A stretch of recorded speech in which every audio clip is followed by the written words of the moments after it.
பிறகு பிறகு என்ன நடந்தது தேவகி? மன்னர் வசுதேவர் தங்களது குழந்தையை தூக்கிக் கொண்டு எங்கு சென்றார்? யசோதா, என் குழந்தையை அடைவதற்கு என்னால் எதுவும் செய்ய முடியும். ஆனால் என்னால் பொய் சொல்ல முடியாது. அன்று இரவு மகாராஜா வசுதேவர் என்னுடைய குழந்தையை யாருடைய வீட்டில் விட்டு வந்தார் அது எனக்கு தெரியாது.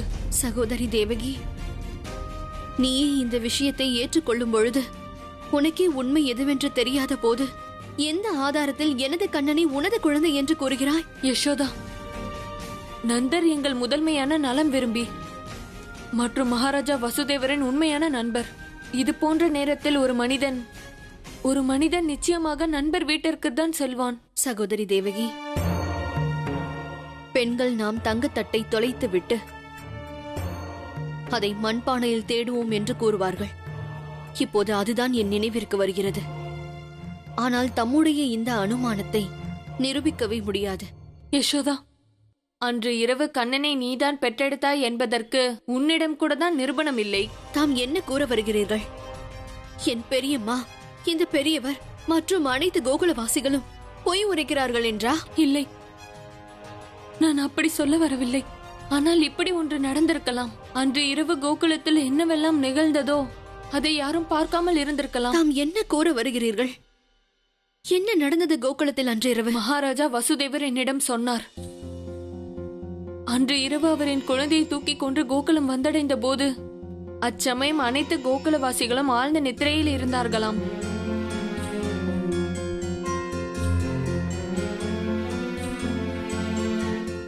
அம்மா, நான் உங்களை சந்தேகிக்கவில்லை. தாம் அன்று இரவு கண்டது அனைத்தும் பொய் என்றும் நான் சொல்லவில்லை. ஆனால் ஒரு முறை நீங்கள் யோசித்து பாருங்கள். நீங்கள் முழு நம்பிக்கையுடன் கூற முடியுமா, தாம் தமது கண்களால் யசோதாவை ஒரு குழந்தையை பெற்றெடுப்பதை கண்டீர்களா?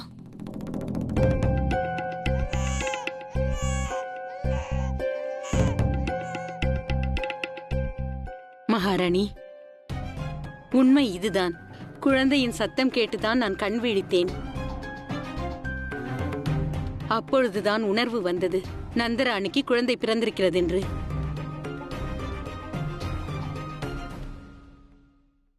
ஐயா, அன்று இரவு தமக்கும் இது போல் தோன்றவில்லையா? தாம் ஆழ்ந்த நித்திரையில் இருந்து எழுந்தது போல். தாங்கள் சொல்வது உண்மைதான் மகாராணி. அன்று இரவு சிறிது நேரம் ஆழ்ந்த நித்திரையில் சென்று விட்டேன். ஒரு பச்சிலம் குழந்தையின் அழுகையை கேட்டு நான் கண் விழித்தேன்.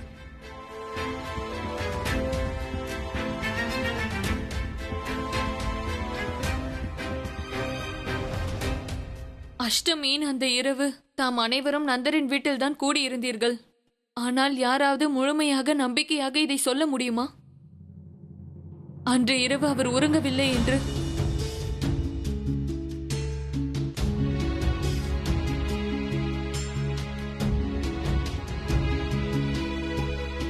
யசோதா, இப்போது நீயே யோசித்துக் கூர். உனக்கு கண்ணனை பெற்றெடுத்த நினைவு இருக்கிறதா? ஏதாவது ஒரு விஷயம் கண்ணனை நீதான் பெற்றெடுத்தாய் என்று முழு நம்பிக்கையுடன் உன்னால் கூற இயலுமா யசோதா? அல்லது கோகுலவாசிகள் போல் அன்று இரவு நீயும் ஆழ்ந்த நித்திரையில் இருந்தாயா?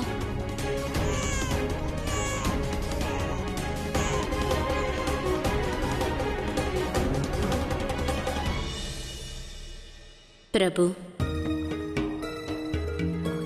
இந்த நிகழ்வை இங்கேயே நிறுத்திவிடுங்கள். ஏனென்றால் ஒரு தாயின் அன்பு இன்னொரு தாயின் அன்பை தோற்கடிக்க முயற்சி செய்கிறது. அதை இந்த உலகில் உள்ள எந்த தாயாலும் ஏற்றுக்கொள்ள இயலாது. ஏனென்றால் அன்னை யசோதாவின் வெற்றி அன்னை தேவகியின் தோல்வியில்தான் இருக்கிறது. மற்றும் அன்னை தேவகியின் வெற்றி அன்னை யசோதாவை தோல்வியடைய செய்யாது. பிரபு, இன்று இந்த இரண்டு தாய்களிடையே எந்த தாயின் அன்புக்கு பாதகம் ஏற்பட்டாலும் இந்த பிரபஞ்சத்தில் ஒரு ஊனமான பாரம்பரியத்தை ஆரம்பித்து வைத்துவிடும். இல்லை தேவி, இன்று இந்த நிகழ்வின் காரணமாக தவறான பாரம்பரியம் உண்டாகாது, மாறாக அது ஒழுங்குபடுத்தப்படும். இன்று இப்புவியில் உள்ள சமூகத்தின் முன்பாக இது நிரூபிக்கப்பட்டுவிடும். அன்னை என்பவள் யாரென்று, அது பெற்றெடுப்பவளோ அல்லது வளர்ப்பவளோ யாராயினும் அவர் குழந்தை மீது அவருக்கு முழுமையான அதிகாரம் உள்ளது. ஏனெனில் அன்னை என்பவர் யாராகவும் இருக்கலாம், இருப்பினும் அவர் அன்னை மட்டுமே. தேவி தேவகி, தாம் கூறுவது உண்மைதான். அனைத்து கோகுலவாசிகளைப் போலவே அன்று இரவு கண்ணன் பிறந்த போது நானும் ஆழ்ந்த நித்திரையில்தான் இருந்தேன்.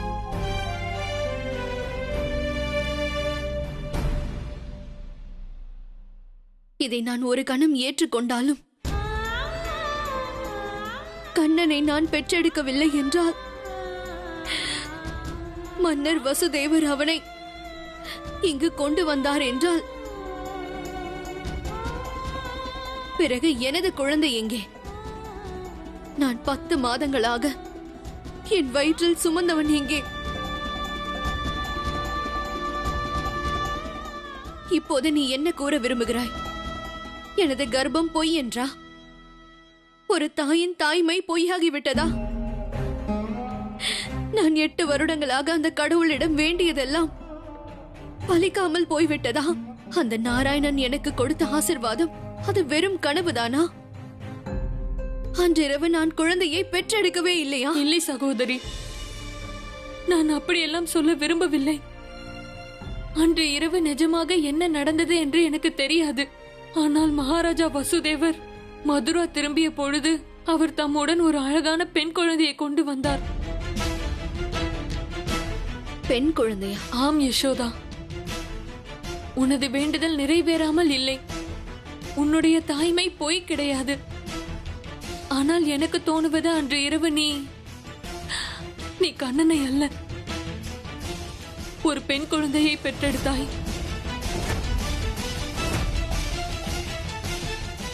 என்ன? அப்பொழுது அந்த பெண் குழந்தை எங்கே? நான் பெற்ற குழந்தை எங்கே? எனது 8வது குழந்தை என்று நினைத்து கம்சன் அவளையும் கொல்ல முயற்சி செய்தான். ஆனால்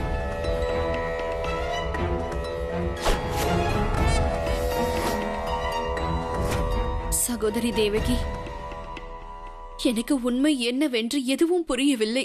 ஆனால் இந்த கணத்தில் நான் இதை ஏற்றுக்கொண்டாலும், அதாவது கண்ணன் உனது பிள்ளை என்று, அப்படியென்றால் நீயே உனது பிள்ளையை மரணத்தின் வசம் ஏன் ஒப்படைக்க விரும்புகிறாய்? யசோதா, நீ என்ன சொல்ல விரும்புகிறாய்? தேவி தேவகி, தாம் கூறுவது உண்மை என்றால் அந்த பாவி கம்சன் உனது மைந்தனை கொல்வதற்காக தேடுகிறான் என்றால் உனது மைந்தன் கிடைக்காமல் இருப்பதுதானே அனைவருக்கும் நன்மையாகும். அந்த விதியும் இதைத்தான் விரும்புகிறது. அதனால்தான் அது உனது குழந்தையை ஏதோ ஒரு பாதுகாப்பான இடத்தில் வைத்திருக்கிறது.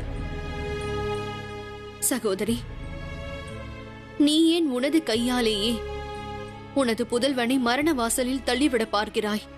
ஒருவேளை உனக்கு உனது மைந்தன் கிடைத்தாலும் கூட உனது பாசமே அவனது முடிவிற்கு காரணமாகிவிடும். சகோதரி தேவகி, உன்னை வணங்குகிறேன். உனது கர்ப்பத்திலிருந்து ஒரு புதல்வன் பிறந்திருக்கிறான். அவன் இந்த உலகின் பாவங்களையும் அதர்மங்களையும் அழிப்பான். இந்த உலகின் தர்மத்தை அவன் நிலைநாட்டுவான்.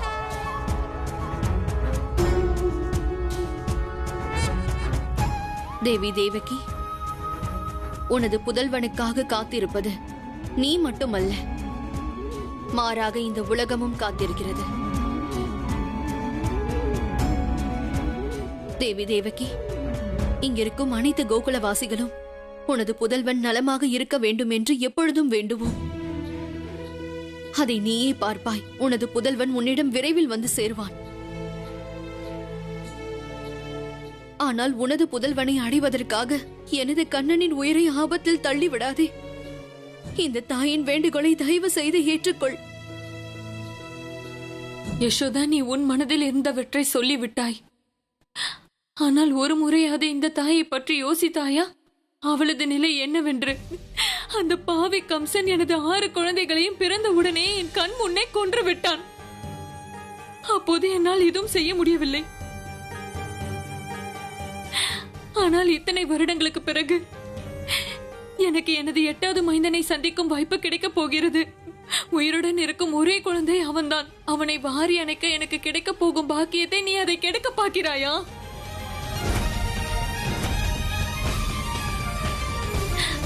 முடியாது, இனிமேலும் முடியாது. யசோதா,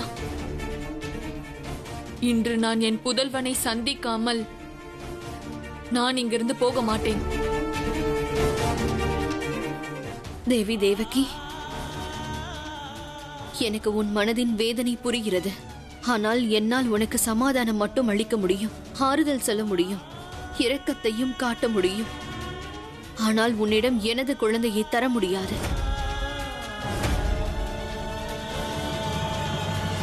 நான் தமக்கு வாக்களிக்கிறேன். இங்கிருக்கும் கோகுலவாசிகள் உனது குழந்தையை தேட உதவி செய்வார்கள். ஆனால் உனது பிடிவாதத்தை நீ விட்டுவிடு. உன்னுடைய குழந்தை இந்த கோகுலத்தில் இல்லை. இல்லை யசோதா, நீ சொல்வது அனைத்தும் என்னால் ஏற்க முடியும். ஆனால் இதை ஏற்க முடியாது. எனது தாய்மை பொய் சொல்லாது யசோதா. எனக்கு தெரியும், என்னுடைய குழந்தை இங்குதான் இருக்கிறான். இதே வீட்டில் தான் வசிக்கிறான். தேவி தேவகி, இது தமது பிரமை. இங்கிருப்பவன் எனது கண்ணன் தான், எனது குழந்தைதான். அவன் உன்னுடைய பிள்ளை அல்ல. நீ என்ன வேண்டுமானாலும் சொல்லி அவனை அழைத்துக்கொள். ஆனால் அவன் என்னுடைய குழந்தை. கண்ணன் எனது குழந்தை. நான் அவனை பெற்றெடுத்தேன் யசோதா. நான் தான் அவனுடைய தாய். அவன் எனது குழந்தை. தேவி தேவகி, தாம் குழம்பி இருக்கிறீர்கள். அம்மா,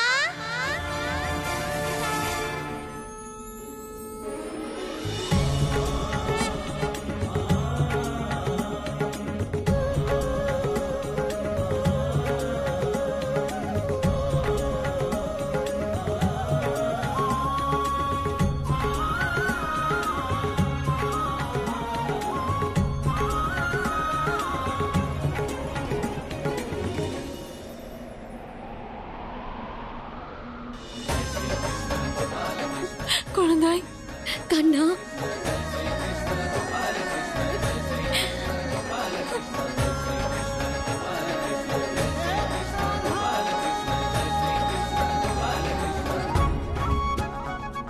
குழந்தாய்.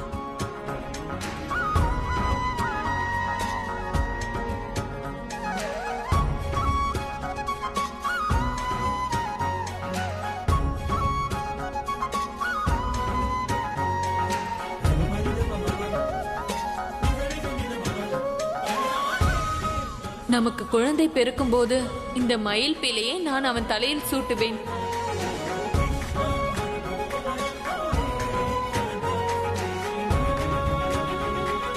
சகோதரி, நீ இந்த மயில் பிலையை பார்த்தாயா?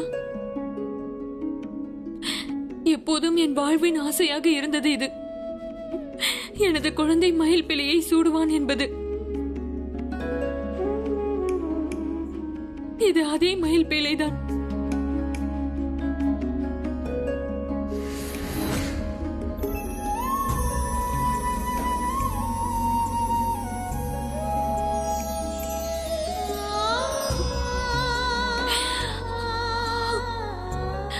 யசோதா,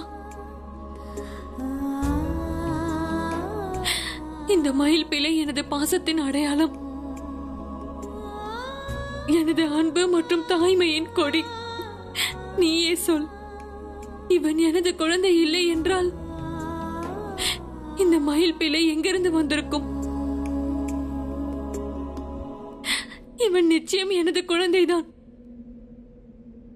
தேவி தேவகி, எனக்கு தாங்கள் கொண்டிருந்த ஆசையை பற்றி தெரியாது. ஆனால் இந்த மயில் தொகை நானே எனது கண்ணனின் தலையில் சூட்டி வைத்தது. இவன் எனது குழந்தை. மற்றும் இந்த மயில் இறகு, இது அந்த தேவர்களின் ஆசிர்வாதம். இது இறைவனின் ஆசி அல்ல, எனது விருப்பம். எனது குழந்தை இந்த மயில் பிழையை சூட வேண்டும் என்பது. இவன் எனது குழந்தை. அதைதான் நானும் கூறுகிறேன் தேவகி. இவன் எனது குழந்தை. அம்மா, அம்மா, உறவு என்பது அன்பால் ஏற்படுவதம்மா. நீங்கள் இருவரும் அம்மா என்னும் உரிமைக்காக சண்டை போடுகிறீர்களா? இத்தனை வருடம் காத்திருப்புக்கு பிறகு நீ எனக்கு கிடைத்திருக்கிறாய். அன்போ உரிமையோ அது எனக்கு தெரியாது. நான் உன்னை வாரி அணைத்து கட்டிக்கொள்ளவே விரும்புகிறேன். குழந்தாய், வந்துவிடு. உன் அன்னையை கட்டி அணைத்துக்கொள். கண்ணா, இப்போது நீ அவ்வளவு பெரியவனாகிவிட்டாயா? உன் தாய்க்கு அன்பு பாசத்தை பற்றி எடுத்து சொல்லும் அளவிற்கு? நீ வீட்டிற்கு வந்த உடனே உன் தாயை கட்டிக் கொள்வாய் அல்லவா?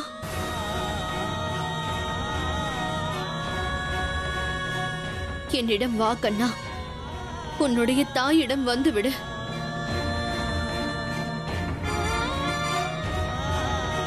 வா கண்ணா. பிரபு, அன்னை யசோதா பாசத்தின் மறு உருவம், அன்னை தேவகி தியாகத்தின் மறு உருவம்.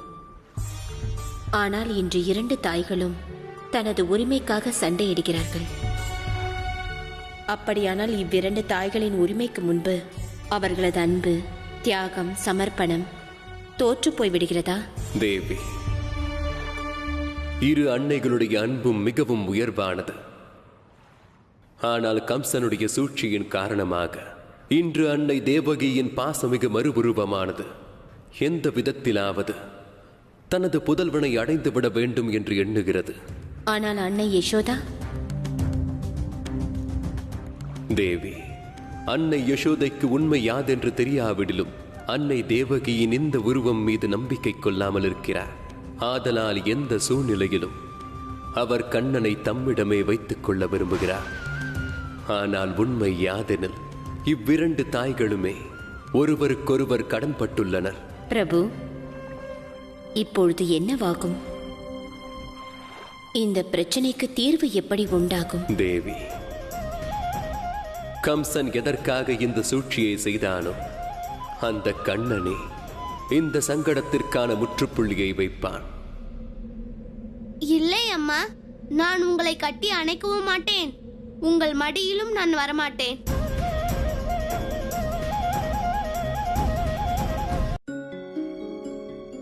கண்ணா, என்ன கூறுகிறாய் நீ? நீ எப்பொழுதும் உன்னுடைய தாயிடம் மட்டும்தானே இருப்பாய், எப்பொழுதும் உன் தாயின் விருப்பப்படித்தானே நடப்பாய். ஆனால் இன்றோ நான் எனது வாழ்க்கையில் செய்த பெரிய புண்ணியம், அது உன்னை வளர்த்தது மட்டும்தான். குழந்தாய், இந்த அபாக்கியவாதி தாய்தான் உன்னை பெற்றது. ஆனால் அம்மா, ஒரு குழந்தைக்கு அம்மா என்பவள் அம்மா மட்டும்தானே, அவனை பெற்றெடுத்ததோ அல்லது வளர்த்தவர் என்பதோ அல்ல, இல்லையா அம்மா? உறவு என்பது அன்பை பொறுத்தது தானே அம்மா. இப்பொழுது பாருங்களேன் அம்மா, அந்த பெரியம்மா என்னை பெற்றெடுக்கவில்லை, என்னை அவர் வளர்த்தவரும் இல்லை. ஆனால் என்றாலும் அவர் என் அன்னைதான். ஏனென்றால் என்னை தனது பிள்ளையாக பாவிக்கிறார், ஏனென்றால் என்னை நேசிக்கிறார். அதனால் நான் அனைத்து பெண்களுக்கும் குழந்தைதான், அதாவது என் மீது தாய் அன்பை பொழிபவர்கள்.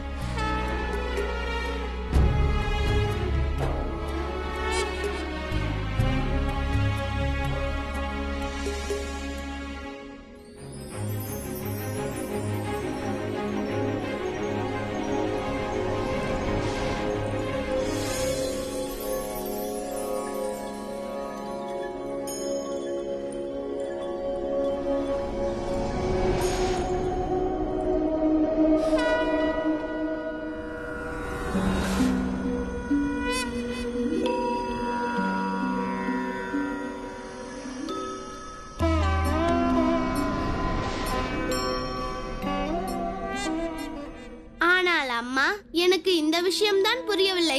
தாம் இரு அன்னைகளுமே பாசத்துக்காக அல்ல, உரிமைக்காக சண்டையிடுகிறீர்கள். நான் என்ன ஒரு பொருளா அம்மா? ஒருவருக்கு மட்டுமே சொந்தமாக இருக்க